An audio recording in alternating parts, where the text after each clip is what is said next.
Astora. C'est loin d'être simple, ceci dit, Miguel Hernandez l'a invoqué tout à l'heure en introduction. Osez parler, osez poser vos questions, c'est aujourd'hui, on ne l'aura pas tous les jours, c'est maintenant qu'il faut le faire. Alors comme la première question est toujours la plus difficile, on va immédiatement passer à la seconde, n'est-ce pas? Voilà. Il y a mon collègue également qui est, je ne sais pas où il est, Julien, qui est là. Bon, vas-y, c'est bon. Bonsoir. Donc, merci de votre présence.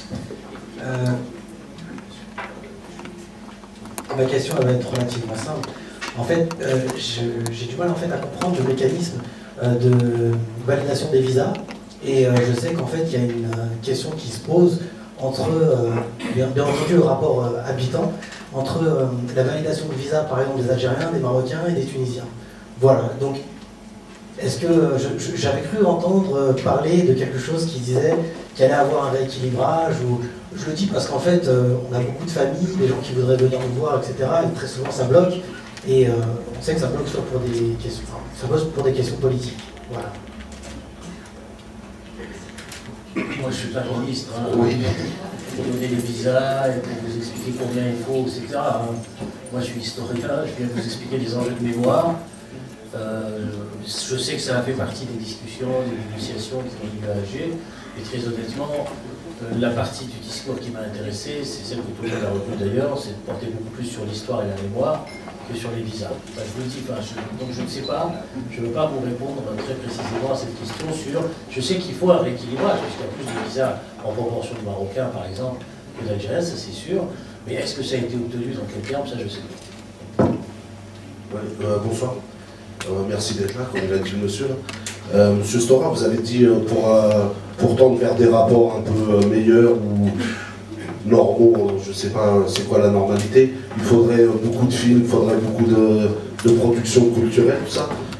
J'ai envie de dire, sans faire de l'ironie, il faudrait aussi beaucoup de vérité, quoi. Parce que on a vu avec les États-Unis, les Indiens, le génocide, ils ont fait plein de productions culturelles. On ne sait toujours pas qu'il y a eu le plus grand génocide, c'est le massacre des Indiens.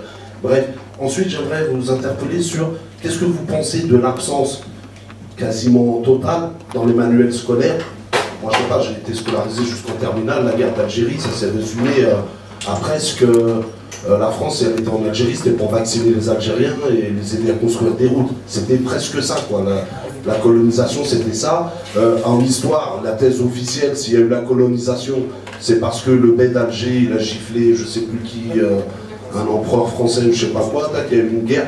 Non mais c'est ce qu'on nous apprend à l'école. Moi, c'est ce que j'ai appris à l'école.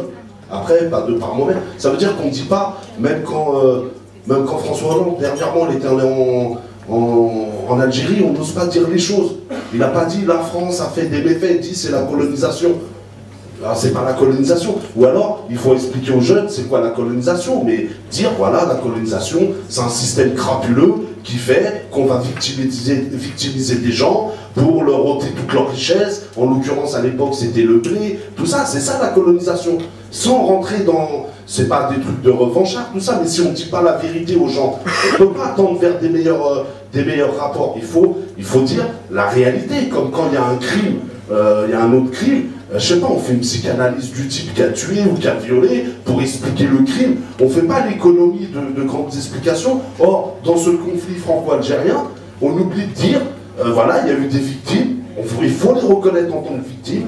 Ce n'est pas les victimes de la colonisation, c'est les victimes de la France qui a voulu coloniser, il faut appeler un chat, et voilà, et je le dis d'autant plus sereinement que moi-même aujourd'hui je suis français, j'ai aucun problème avec ça, mais je pense que si on veut tendre vers de meilleures relations, puisqu'il n'y a pas absence de relations entre la France et l'Algérie, à un moment donné, il faut dire les vérités, et je pense que ce qui s'est passé en 2005, notamment la volonté de ce qu'on appelle la droite dure, de vouloir inscrire dans les manuels scolaires en passant par le législateur.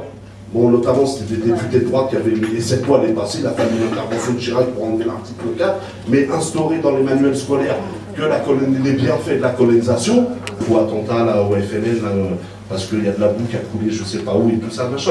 Donc, c'est encore présent, c'est à la fois, on ne veut pas dire la vérité, et en plus, il y a encore des tentatives de travestir l'histoire. Voilà. Je vous remercie en tous les cas.